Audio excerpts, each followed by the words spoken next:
Ninguém será arbitrariamente preso, detido ou exilado. Toda pessoa tem direito, em plena igualdade, a uma audiência justa e pública por parte de um tribunal independente e imparcial para decidir de seus direitos e deveres ou do fundamento de qualquer acusação criminal contra ele. Toda pessoa acusada de um ato delituoso tem o direito de ser presumida inocente até que sua culpabilidade tenha sido provada de acordo com a lei, em julgamento público no qual lhe tenham sido asseguradas todas as garantias necessárias à sua defesa.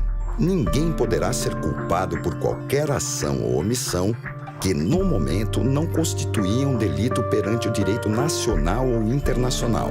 Tampouco será imposta pena mais forte do que aquela que, no momento da prática, era aplicável ao ato delituoso. Esse conceito de liberdade, de presunção de inocência, do direito de defesa amplo, são princípios que todos já sentiam. Os doutrinadores já falavam, algumas legislações tinham, mas em caráter universal nós só temos no dia 10 de dezembro de 48. Todo indivíduo ele é mais importante do que o Estado como uma entidade repressora. Mas cada cidadão tem que ter toda a proteção do Estado. E a proteção de não ser arbitrariamente julgado. A proteção de que só depois de um devido processo legal é que esse cidadão poderá ser condenado se as provas vierem a ser contra eles.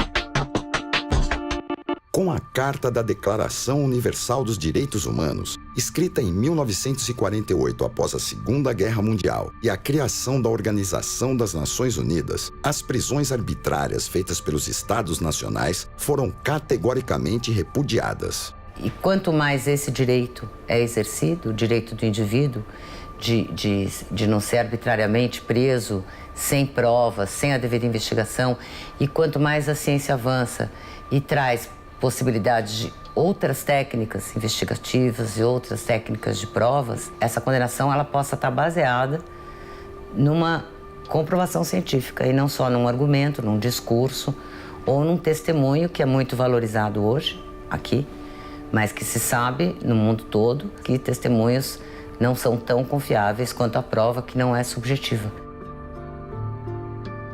Eu sou Elias Alves da Silva, pai da Maria Andréia. Essa aqui é minha esposa, Nadir Soares. Aqui é o Bruno, meu filho, Bruno Soares da Silva. E que eu tenho que falar para minha filha que ela sempre foi uma menina batalhadora, uma menina caseira, tinha muito objetivo na vida. Felizmente, né? Isso que aconteceu com ela pegou a gente de surpresa. Ela saiu para ir num passeio, uma lanchonete com a amiga dela. Por volta de meia-noite e meia, ela desceu num ponto aqui na Vila São Paulo.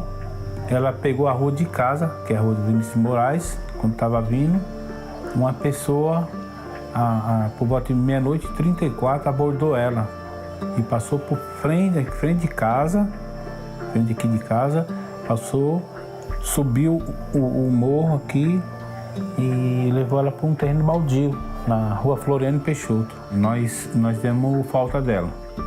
Perguntei para minha esposa, a minha esposa falou que ela tinha saído. Aí eu, na falta, chamei meu filho já começou a procurar, foi dar parte, né?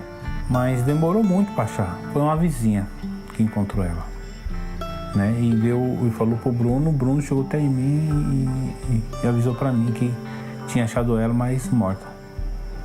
Hoje tu tá fazendo 3 meses e 7 dias. 7 dias. 3 meses e 7 dias. Ela foi assassinada dia 7 de julho desse ano de 2013. A polícia, ela tá trabalhando em cima, montando a investigação deles, mas só que eu tenho que ligar para eles para não saber, para eles falar o que está acontecendo. O delegado tem a obrigação de dirigir o inquérito. Agora, a polícia técnica tem que ser independente. A avaliação de valoração se o cidadão é ou não é culpado, se as provas são ou não contra ele. A polícia técnica apenas analisa cientificamente os dados de que dispõe. E ela não pode ser conduzida na sua formação, e embora o Código de Processo Penal dê uma certa autonomia, mas eu interpreto como ela tem que ter liberdade total para apurar aqueles fatos cientificamente, aqueles fatos materiais que vão auxiliar o delegado à definição na sua condução, se é o caso de levar ou não o Ministério Público para a denúncia e, ao mesmo tempo, com polícia judiciária, levar ao magistrado aquilo que veio a ser apurado. Nem todo crime demanda perícia. Então, o que nós temos? O artigo 158 do Código de Processo Penal, ele diz que todo crime que deixar vestígio, necessariamente deverá existir o exame de corpo de delito. Porque se nós formos para um passado não muito distante, o que acabava acontecendo? A rainha das provas era a confissão. Então, muita atrocidade foi cometida em função disso. Então, realmente não é um dizer que foi a pessoa, uma confissão que poderia ter sido obtida através de tortura. Tem que ser comprovado, materializado o cometimento do crime. O perito, ele pode ser requisitado pela autoridade que está investigando esse crime, seja ela policial ou judiciária. E o perito oferece o trabalho dele, a investigação desses crimes materiais, através de um laudo. A gente ainda não tem em todos os estados do Brasil uma perícia, uma polícia científica independente da Polícia Civil. Isso é muito importante, essa independência, de fato, porque a perícia não tem que trabalhar nem para acusação, nem para defesa. Ela tem que trabalhar para o esclarecimento do que ocorreu ali. Nós já temos, acho que, se não me engano, são 17 estados independentes, onde a polícia científica é independente, mas ainda não a totalidade. A polícia judiciária, ela vai pesquisar o crime ouvindo, formando as provas que ela costuma fazer. O nosso não, o nosso é técnico-científico. Então nós não precisamos, nós vamos lidar com microscópio, com equipamentos, né, com cromatógrafos. Então nós não precisamos muito dessa parte. Então nós temos assim finalidades, né, diferentes de ensino, de formação. Na prova material, aquela prova que é deixada, que se descobre, a polícia técnica é realmente habilitada para fazer. Então, está ligada aos direitos humanos, porque às vezes uma prova colhida pode modificar completamente um julgamento. E quem tem que ter independência para que possa apurar a verdade material por inteiro é sempre a polícia técnica. Eles vão conseguir, eu ainda tenho esperança que eles vão conseguir, Tá difícil, mas eu acredito que não esteja impossível. As provas são muito assim, não é muito clara. Para não prender ninguém com injustiça, assim, um inocente, então eles estão fazendo tudo direitinho. Eu creio que eles vão encontrar a pessoa. Eu como pai, não. Eu corro atrás, eu peço informação para um, peço informação para outro, busco aqui, busco ali, passo informação para as investigações, para ver se a gente vê o caso já terminado, entendeu? A família tem o direito de tudo, de reclamar, Eu conheço mães que ficam sentadas no sofá da delegacia o dia inteiro, esperando para ver o andamento. E a família, claro, está abalada, é uma tragédia, está envolvida e não há como você querer, aspas, educar uma família, dizer para ela o que é melhor para a investigação, se ela está completamente arrasada. O relevante aqui é a polícia saber o seu papel nesse momento de investigação. O que é o devido processo legal? É a possibilidade do criminoso se defender, mostrar quais são os seus argumentos, quais são as suas provas, contestar as provas de acusação. O processo penal não é um processo feito em defesa da sociedade. O processo penal é criado em defesa do acusado, porque a sociedade faria a justiça pelas próprias mãos. Para nós que somos operadores de direito, é fundamental a garantia desse direito de defesa.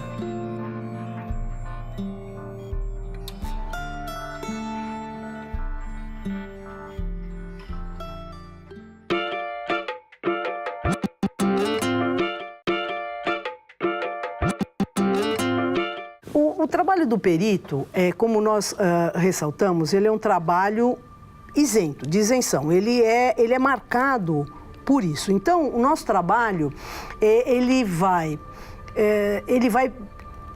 poder ser um aliado, né, tanto para a defesa como para a acusação. Então, o que acaba acontecendo? Às vezes, uma prova pericial, ela pode ser o único elemento ali para a inocência, para a comprovação da inocência, como muitos casos de exame de DNA voltado ali nos casos de crime sexual. O processo terá que ser sempre racional. A emoção, ela existe e existirá sempre. E mesmo em audiências, muitas vezes as partes, levadas por violenta emoção, elas criam problemas seríssimos para o magistrado. Se não houver provas nos autos, mesmo que eu tenha certeza de que o cidadão seja culpado, se eu for magistrado, nem por isso posso condená-lo. Para ele ter essa audiência justa, pública, todo esse elemento, todos esses elementos, ele é um dos elementos, só que ele é um elemento, na área criminal, um elemento muito importante. Apesar de nós não termos, né, uma hierarquia de provas no Brasil, uma que vale mais, outra que vale a menos, né, nós temos o seguinte, a prova pericial, ela tem um poder de convencimento muito grande. Tanto o juiz como os jurados, dependendo do tipo de crime, acreditam muito na prova pericial. Por quê? Ela tem um poder de convencimento grande, porque ela é isenta. O sistema judiciário brasileiro é muito lento, mas a gente não pode resolver esse problema diminuindo a garantia do indivíduo. A gente tem que melhorar o sistema. Não é encurtando o processo que se melhora, que se torna mais rápido. É instrumentalizando o judiciário com pessoas, com técnicas, com equipamentos, para que isso possa ser mais ágil. E nós temos tido a legislação processual constantemente mudada. Inclusive, a emenda 45 no Brasil definiu que deveria haver apenas uma razoável duração do processo, obrigando, evidentemente, os próprios magistrados a ter uma preocupação de dar celeridade. Porque eu quero dizer o seguinte, não é nas peças dos advogados em que estão os atrasos na justiça. Porque todo advogado ele tem um prazo fatal para apresentar, enquanto que o Poder Judiciário não tem prazo. O que vale dizer, muitas vezes se atribui, não está utilizando de recursos, etc., mas a não sequência em nível de prazos estabelecidos no Código pelo próprio Poder Judiciário que faz com que haja lentidão. Agora, também não estou querendo dizer que o Poder Judiciário faz isso sendo ele o culpado. É que nós temos também escassez de magistrados, excesso de litigiosidade e muitas vezes, mesmo querendo julgar com a rapidez necessária, o magistrado, acumulado de trabalho, é obrigado a ser mais lento nas decisões. Então, existem alguns problemas estruturais que dizem respeito ao processo, mas não ao direito fundamental de ampla defesa. Então, se fosse para fazer justiça, a própria população tinha feito justiça já. A própria população, não era a polícia, a própria população tinha feito justiça. Porque eles estão indignados com o que fizeram com ela, quando ficaram sabendo do jeito que ela foi achada. Eu não acho correto porque a gente vai estar chegando ao mesmo ponto dessas pessoas que fazem essas atrocidades com as outras pessoas. Não é correto também prender uma pessoa que não fez aquele delito. Para isso tem que ser investigado, apurado a fundo mesmo. Na minha opinião, Bruno, se a pessoa, dependendo do delito que ela fizesse, vamos supor, sequestro, assassinato, dependendo, se ela acontecesse, a pessoa falecesse, eu acho que deveria acontecer aqui no Brasil ter a lei da pena de morte. Não é justo a pessoa pegar, matar, esquartejar, sequestrar, fazer uma família sofrer, ficar lá na cadeia depois ela ter a regalia de sair pra rua e poder conviver com a gente aqui, que é gente de bem. A pena de morte, a meu ver, não é a solução, por uma razão muito simples. É que o que ela pretende é eliminar alguém que considera incorrigível. E se considera incorrigível, diz, não vamos onerar o Estado e vamos punir esse cidadão com a pena máxima. Ora, todo o sistema penitenciário, infelizmente no Brasil, é absolutamente insuficiente, em grande parte nos países do mundo. Aí, quando o cidadão é preso, quando o cidadão é encarcerado, a ideia é recuperá-lo para a sociedade. O que vale dizer, sempre a possibilidade de recuperação. Eu me lembro de um caso que, na época, isso foi na década de 20, creio eu, comoveu muito os Estados Unidos. Um rapaz, considerado um gênio no colégio, achou que poderia fazer um crime perfeito. E resolveu matar um colega dele, mas não fez o crime perfeito, porque ele deixou, sem perceber, um elemento no local do crime e, evidentemente, o povo da cidade quis a prisão desse rapaz. Ele teve o Ministério Público pedindo a pena de morte. E o advogado disse, vocês não querem a pena de morte, vocês querem a vingança. Por que não dar a prisão perpétua? E ele recebeu prisão perpétua, foi mandado para um local, uma ilha, entende, em que, enfim, ele estudou doenças tropicais e, passado 30 anos de prisão, a prisão era perpétua, ele tinha conseguido, por ser um rapaz extremamente dotado, encontrar inúmeros medicamentos para as doenças tropicais daquela ilha, que ele esperava, com as vidas que ele tinha salvo, pagar a morte daquele seu amigo quando pensava que ele era um gênio acima. Sempre as pessoas podem se recuperar. Um terreno baldio. Um terreno baldio. Tem casa próxima, tem casa do lado. É tipo um terreno que os pessoal fica usando droga ali. Um terreno que é usuário de droga. Tanto que quando acharam o corpo dela, os moradores próximos do local falaram que escutaram barulhos de pedidos de socorro e achavam que era um usuário de droga. Mas eu, como ser humano, mesmo que seja um usuário de droga, é um ser humano que está ali, está pedindo ajuda. Eu ligaria para a polícia e pediria socorro, ajuda, porque é uma vida. Acabou que a minha irmã faleceu, muitas pessoas escutaram e não quiseram ajudar.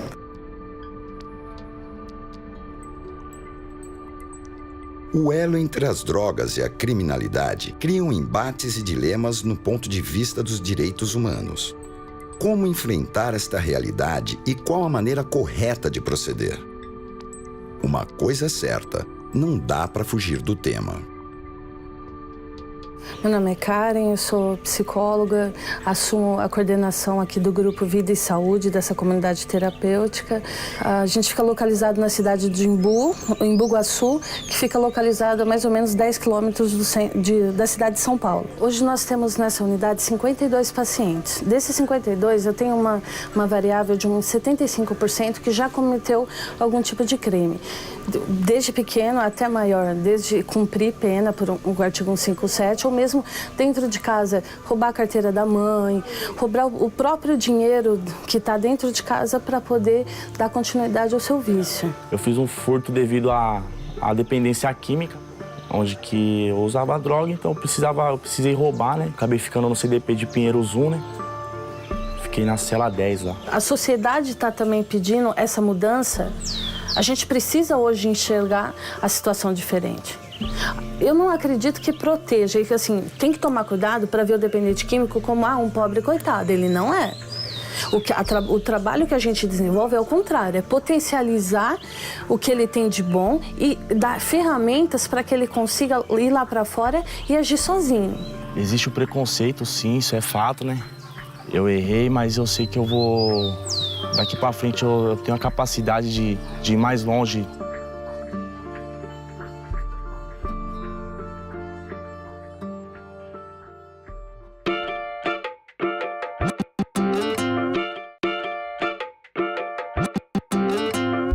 meu nome é Renan, tenho 23 anos. Eu vim aqui porque eu era dependente químico e eu perdi, né? Reconheci que eu era viciado mesmo. Então eu vim aqui para me recuperar. Eu comecei com a cocaína, né, aos 15 anos de idade. E esse ano eu acabei entrando no crack, né? Aí foi onde eu percebi mesmo que eu perdi a vida. Perdi o controle de tudo. Acabei puxando cadeia também. Fiquei pouco tempo, né? Mas foi onde que eu aprendi, né? Tô de condicional aberto até 2015. Foi horrível porque eu já tive um parente meu também que passou por isso, que foi meu pai, né? Puxou 4 cadeias, né? E onde que eu fui visitar ele quando eu tinha 12 anos, eu vi ele com um uniforme marrom e com a calça marrom e a camisa branca. Aonde que eu coloquei esse uniforme e doeu muito no meu coração. A gente acredita aqui dentro um exemplo de uma mini sociedade. Então a gente mostra para o paciente o quê? Que toda ação gera uma reação e tem uma consequência. Então a gente busca muito uma reestruturação de comportamento, onde ele possa saber que lá fora ele vai ter que aprender a andar sozinho, que ele busque essa reinserção de uma maneira sadia, sabendo que tem uma doença que vai precisar de um tratamento contínuo, ou seja, uma internação é uma etapa de um tratamento. Estou aprendendo muitas ferramentas aqui dentro para me levar lá para fora, que eu tenho certeza que aqui vai ser útil para mim. Hoje a política que eu vejo mais efetivada é o CAPS, que é o Centro de Atenção Psicossocial, é muito focado no apoio com familiares e com o próprio paciente. Isso funciona muito. Eu acredito como um pós-tratamento, um ambulatorial, que dá um resultado muito positivo, se houver a participação e o engajamento do paciente. Sempre fui honesto mesmo, né? Só que a droga fez eu roubar, né? A droga leva qualquer pessoa a roubar, né? E fez eu roubar. Eu estudei, cheguei a cursar a faculdade, cheguei até o 2º semestre de Educação Física, onde eu não consegui dar continuidade devido à droga, né? E eu vou voltar, tô me tratando, tô com a cabeça firme, vou voltar a estudar. Eu quero voltar até dar uma palestra, quem sabe um dia, para estar ajudando a rapaziada que precisa. Eu acredito sim que são pessoas, né? Porque e popularmente existe essa visão, é um bando de drogado.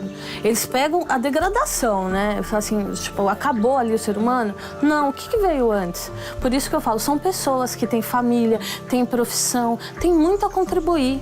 Não dá pra gente só olhar, tá usando droga e acabou. O que veio antes? O que pode vir depois? E o que eu posso contribuir para que existam depois? Renan, consciente de sua condição, sabe o caminho a trilhar. A família Soares aguarda a investigação sobre a morte de Andréia e espera por justiça. Condições diferentes, mas dependentes de uma mesma ideia. No momento que nós não acreditamos nas instituições, termina a democracia num país. E o poder judiciário dos 3 poderes é aquele mais relevante, que é aquele que julga os outros poderes. O que vale dizer, é um poder que tem que ser preservado, tem que ser respeitado e, evidentemente, também esse poder tem que estar disponibilizado para todos os judicionados, para todas as pessoas que dele necessitam. Mas nós temos que confiar.